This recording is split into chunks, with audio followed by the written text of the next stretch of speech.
오. 오. 뭐예요? 이게 세계에서 가장 비싼 털들이에요. 그러니까 로로피아나가 세계에서 가장 비싼 원단을 만드는 회사로 유명하잖아요. 근데 로로피아나에서 쓰는 캐시미어의 재료, 로로피아나 캐시미어는 내몽골 지역의 염소에서 나오는데 가장 부드러운 속털만 쓰기 위해서 이 염소한테 가가지고 빚는 거야. 그 안에 있는 제일 부드러운 털만 갖다가 실을 만들고 옷을 만드는 거죠. 요거보다 한 단계 위가 얘 베이비 캐시미어. 아직 한 살이 안 된 애들을 빚어가지고 나오는 속털이에요. 1년에 한 번밖에 안 나온대요. 행복. 처음에 얘를 만져보면 구름 같다 라는 생각이 드는데, 얘는 딱 만지면 솜사탕의 맛이 감촉이라면 바로 이런 감촉이 아닐까. 이거 봐봐.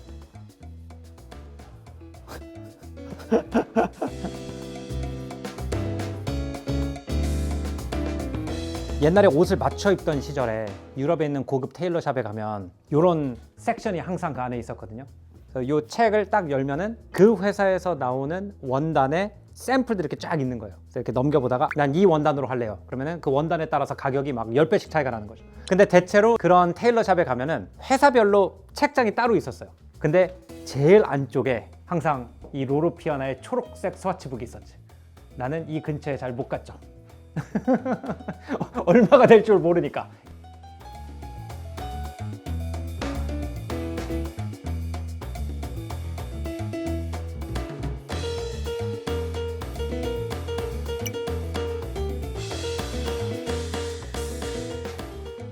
이 공간에 와가지고 이제 로로피아나 팝업을 쭉 살펴보니까 버지니아 퍼스트렐이라는 분이 쓴 The Fabric of Civilization, 문명을 짠 천 또는 문명을 짜낸 섬유라는 제목의 책에 나온 내용이 굉장히 많이 생각이 나요.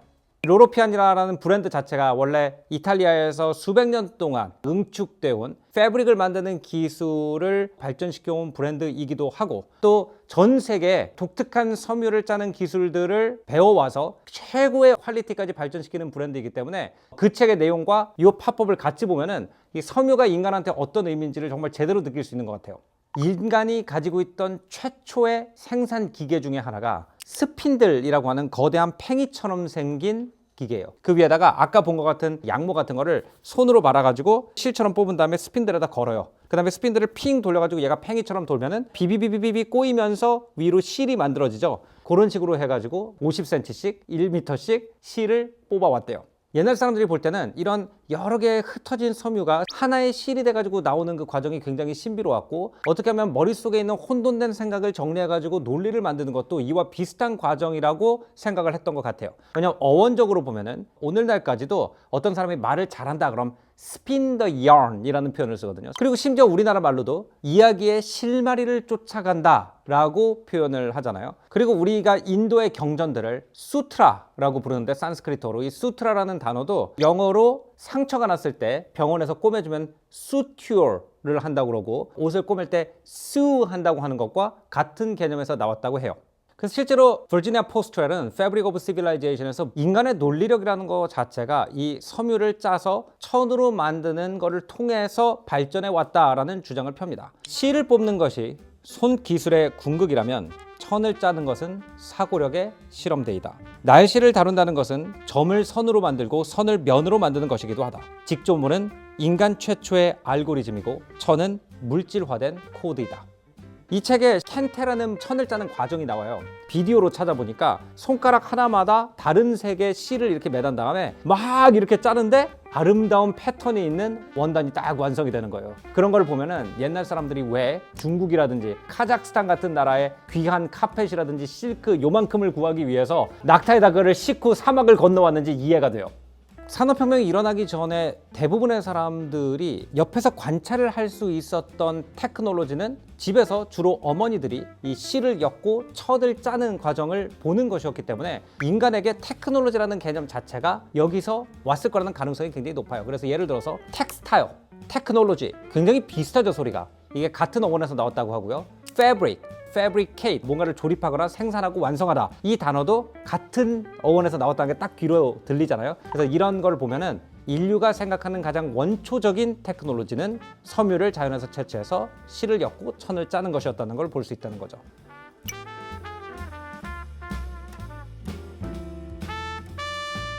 그러니까 이렇게 섬유 기술은 기본적으로 한 17세기까지만 해도 전부 다 민속 기술이었다고 합니다. 동네 사람들이 자기 동네 주변에 있는 식물이나 동물에서 섬유를 채취해서 천을 짜는 거였죠. 근데 이것이 이제 언제부터 섬유 산업으로 발전을 하느냐? 그 오리진은 이탈리아의 피에몬테라는 지역에 있다고 해요.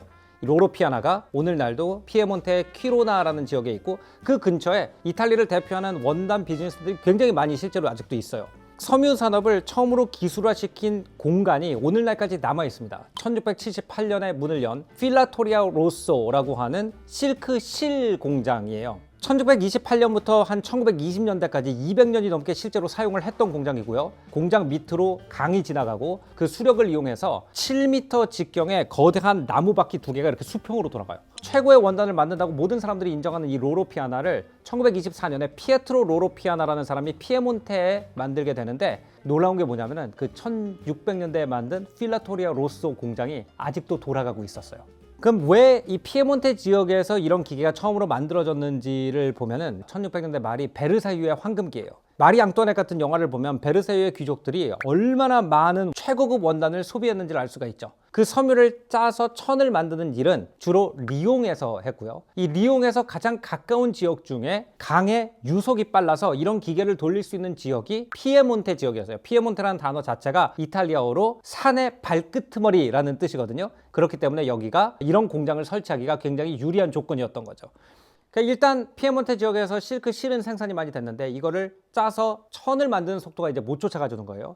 그래서 1700년대에 리옹의 한 실크 기술자였던 자카라는 사람이 특히 여성들이 도제식으로 배워서 감으로 하던 철 짜는 일을 기계화시킵니다. 그래서 자칼드 룸이라고 하는 큰 틀에 구멍이 송송 뚫려 있고 이 구멍의 패턴에 따라서 어떤 실크 패브릭이 나오는지가 바뀌는 일종의 자동화된 실크 직조기를 만들게 돼요. 근데 이게 얼마나 그 당시 혁신적인 기술이었냐면은 한 200년이 지나서 컴퓨터가 발명이 되죠. 근데 컴퓨터의 초기 저장 매체를 보면은 천공기라고 해서 카드에다가 구멍을 뚫어가지고 어떤 카드를 넣는지에 따라서 어떤 알고리즘이 실행될지가 바뀌는 이런 방식으로 컴퓨터를 조작을 했었는데, 이 펀치카드라는 아이디어가 자카드 룸에서 큰 틀에 구멍을 뚫어서 어떤 패턴을 직조할지 배틀에게 시키는 거에서 영감을 받았다고 합니다.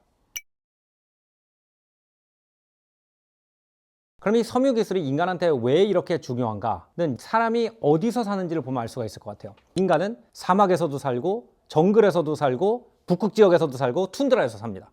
제가 한번 다큐멘터리를 찍으러 모로코에 가서 사하라 사막에서 대대로 살고 있는 투아렉 부족 사람들을 취재한 적이 있어요. 이분들은 옛날부터 면화를 가공해서 바람은 숭숭 통하는데 햇빛은 막는 아주 얇은 천을 만드는 기술을 가지고 있고, 인디고라고 하는 식물 추출물에 넣었다 빼서 입고 다녀요. 근데 인디고를 얼마나 진하게 염색을 했는지 이 인디고천을 얼굴에다 감고 다니거든요. 그러면은 낙타를 좀 타고 어느 지역에 도착을 하면 얼굴이 파래진대요. 그래서 프랑스 사람들이 처음으로 투아레족들을 만났을 때 이 사람들을 롬블루, 파란 사람이라고 불렀다고 합니다. 피부가 파란색인 줄 알고. 우리 조상들 같은 경우에도 말총을 이용해서 갓을 만들어서 쓰고 다닌다든지 이런 테크놀로지를 이용하지 않았으면 인간은 15도에서 25도의 지역을 벗어나서 살 수가 없었을 텐데, 우리가 세계 어디서나 살 수 있게 된 게 결국 섬유라는 테크놀로지를 가지고 있었기 때문이다라는 거죠.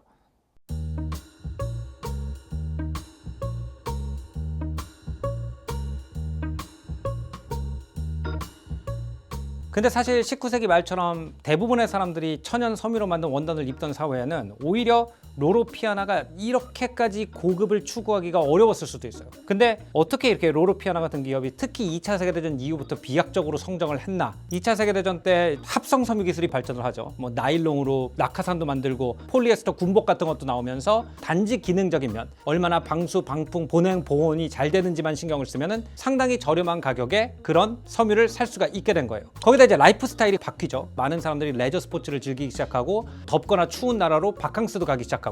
그런데 이제 일부 사람들, 옛날에 진짜 손으로 정성스럽게 짠 섬유의 감촉을 아는 사람들은 그걸 포기를 못 하는데, 이 사람들도 라이프 스타일이 바뀌어서 스키도 타야 되고 오픈카도 몰아야 되고, 그러면은 천연 섬유로 원단을 만들어서 그 정도의 방풍 방수를 유지하는 기술은 엄청난 첨단 기술이 되고 또 그 시장이 소수기 때문에 엄청난 고급 소재가 될 수밖에 없었던 것 같아요. 근데 대부분의 사람들이 이제 고급 원단 그러면은 정장이라든지 뭐 비즈니스용 코트라든지 이런 거에 쓴다고 생각을 하는데 로로피아나가 성공한 이유가 이런 고급 원단을 이렇게 스키 탈 때나 야외 활동을 할 때도 입을 수 있다라는 사고의 전환을 일으킨 거잖아요. 여기에 보면은 로로피아나의 가장 아이코닉한 작품 중에 하나인 아이서 자켓을 광고를 하는데 스톰 시스템이라고 캐시미어가 좋긴 한데 단점 중에 하나가 이 물을 먹기 때문에 스키처럼 넘어지면은 눈이 묻는 상황에서는 입을 수 없다. 근데 그 사고를 전환해서 캐시미어를 입으면서도 방수도 즐길 수 있게 만든 게 이제 로로피아나가 지금처럼 성장을 한 배경 중에 하나인데 스키를 타고 있는데 너무 따뜻해서 바지를 벗었어. 근데 이제 원래 말을 탈 때 입으라고 만든 자켓이 홀시라는 자켓이 있거든요. 리트리버 한 마리랑 아들이랑 같이 홀시 자켓을 뒤집어 쓰고 비와 바람을 피해서 얘는 감기에 안 걸릴 것이다. 이런 이 밑에 있는 광고들이 되게 많아요. 여기는 이제 디펜더라고 하는 자켓의 광고인데 로로피아나를 입고 얼마나 이게 방수가 잘 됐는지 호스로 이렇게 샤워하고 있는 장면. 대부분의 사람들은 로로피아나 자켓이 있으면은 잘 모셔놓고 결혼식에 갈 때나 중요한 회의가 있을 때 꺼내는데 로로피아나 자켓을 입고 호스로 샤워를 하시는 이분은 이제 재력이 좀 되시는 분이지.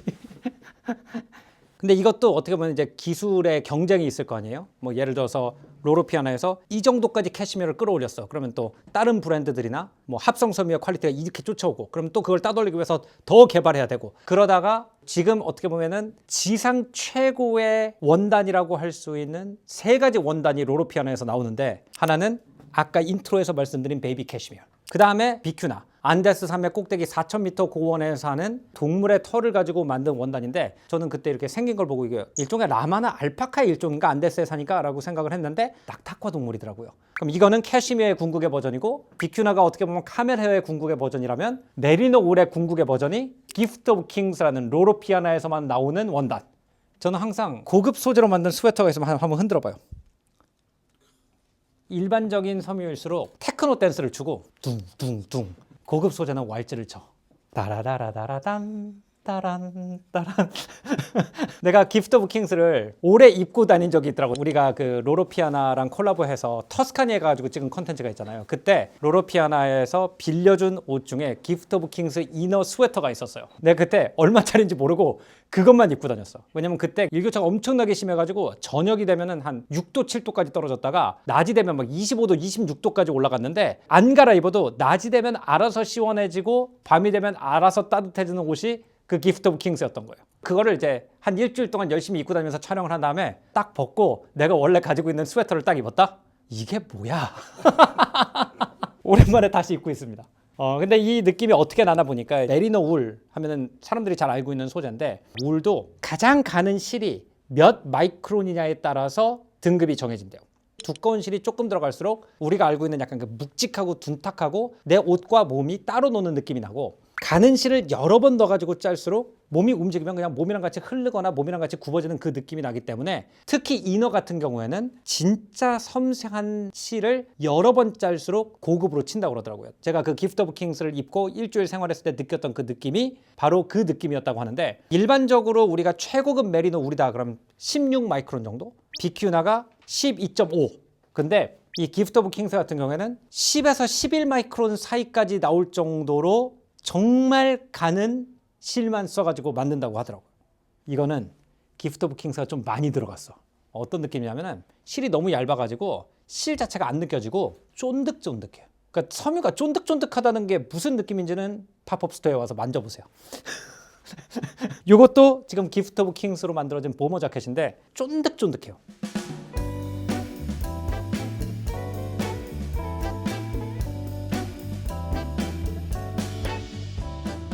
이런 섬유를 구해서 원단을 만드는 게 얼마나 어려운지가 사실은 이게 전부 다 자연에서 온 거라서 그리고 이런 거에 원재료를 만드는 분들이 대체로 농민분들이라서 그분들 설득하는 과정에 있어서 그런 것 같아요. 이 베이비 캐시미어를 만든 과정을 들어보니까 털을 채취하는 분들은 양치기 분들이란 말이에요. 근데 그분들한테 왜 굳이 양의 속털만 빚어가지고 가장 가는 것만 따로 빼놔야 되는지를 설득하는데 10년이 걸렸대요. 근데 이제 막상 이렇게 굉장히 가는 베이비 캐시미어 털을 받아보니까 이거를 가지고 원단을 만들어 본 적이 없는 거예요.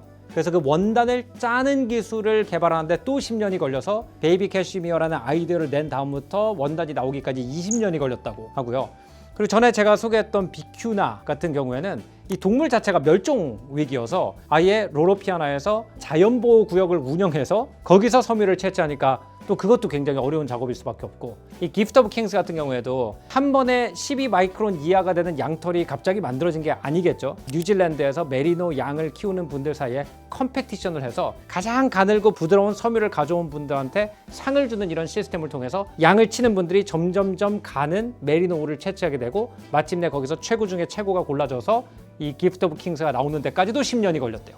그래서 그런 기술 개발의 결과는 캐시미어라든지 고급 울 같은 우리가 굉장히 아껴 입어야 될 것 같은 패브릭을 스포츠를 할 때, 여행을 할 때 편하게 입을 수 있도록 발전시켰다는 건데, 제가 실제로 굉장히 애용하고 있는 아이템이 트래블러 자켓이거든요. 이 트래블러 자켓을 한 2021년부터 시작해가지고 여행 다닐 때마다 가지고 다니는데 안에 캐시미어가 들어있거든요. 그때 우리 그 파리에 촬영하러 갔을 때 비바람 엄청 불고 막 3도 4도까지 내려갔을 때 이거 없었으면은 아마 촬영 못했을 거예요. 그래서 그때 내가 찍은 걸 보면은 모든 샷에 전부 다 트래블러 자켓이 들어가 있어요. 근데 만약에 이거를 기프트 오브 킹스를 넣으면 어떻게 될까? 10년 일해야 살 수 있어. 이것도 내가 되게 좋아하는 옷인데, 스페인의 왕실 근위대 유니폼 보면 칼라가 이렇게 생겼잖아요. 그래서 거기서 영감을 받았다는데, 난 처음에 이걸 보고 코트 같은 느낌일 줄 알았어요. 근데 만져보잖아요. 가디건 같은 느낌. 근데 충분히 원단 자체에 무게감이 있기 때문에 걸어놓으면 코트처럼 떨어지는 거예요. 피디님 한번 이거 만져. 이렇게 하면 스웨터 같은 느낌이라니까. 이런 게 이제 제대로 된 원단의 힘. 이게 이제 로드스터 자켓이라고 그 로로피아나에서 클래식 오픈카 모는 분들을 위해서 만든 자켓인데, 이게 이제 원래 로로피아나 아이서 자켓이 처음으로 유행을 했던 게 세계 최초의 고급 스키 리조트 중에 하나인 세인 모리츠에서 유행을 하기 시작했단 말이에요. 근데 오늘날까지도 세인 모리츠에 굉장히 유명한 클래식카 콩쿠르가 있어요. 네, 그런데 오는 분들을 위해서 로드스터 자동차를 몰 때 입으라고 해서 로드스터 자켓이라고 부르는데, 이게 이제 오늘 우리가 얘기했던 원단 기술을 보여주는 게 실크랑 리넨을 섞어서 만들었어요. 이 리넨처럼 약간 이렇게 일어나는 느낌이 있는데, 이렇게 만져보면은 실크처럼 굉장히 가볍고 쓸리는 느낌이 전혀 없는, 그래서 이런 거를 몇 대 몇으로 섞고 몇 줄을 넣고 이런 거에 따라서 감촉이 완전히 달라지는 거를 이 로로피아나 팝업에서는 다 이렇게 경험해 볼 수가 있다.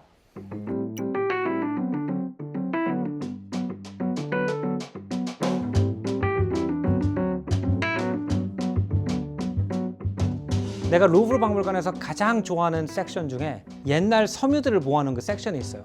타피세리 12개가 걸려있는 방이 있거든요. 샤스 드 막시밀리앙이라고 부르는 타피세리인데, 그 당시에 섬유 기술이 최고의 하이텍 기술이었기 때문에 우리 동네에서는 이 정도의 원단을 짤 수 있는 곳이라는 거를 다른 나라의 사신들한테 보여주기 위해서 걸어놨다라는 얘기를 하더라고요. 오늘날은 대량 생산되는 저가 원단이 많기 때문에 원단이 그렇게 귀하다는 게 무엇인지에 대해서 잘 감이 안 오지만, 오늘 이 로로피아나 팝업에서 아직도 그 시대의 정신을 가지고 원단을 짜는 것이 뭔지를 체험하면서 아, 그런 거구나 라고 느끼고 가는 시간이었던 것 같습니다. 오늘 조승현의 탐구생활은 여기서 마무리하고요. 다음번엔 더 재밌는 역사 문화 이야기로 찾아뵙겠습니다. 안녕히 계십시오.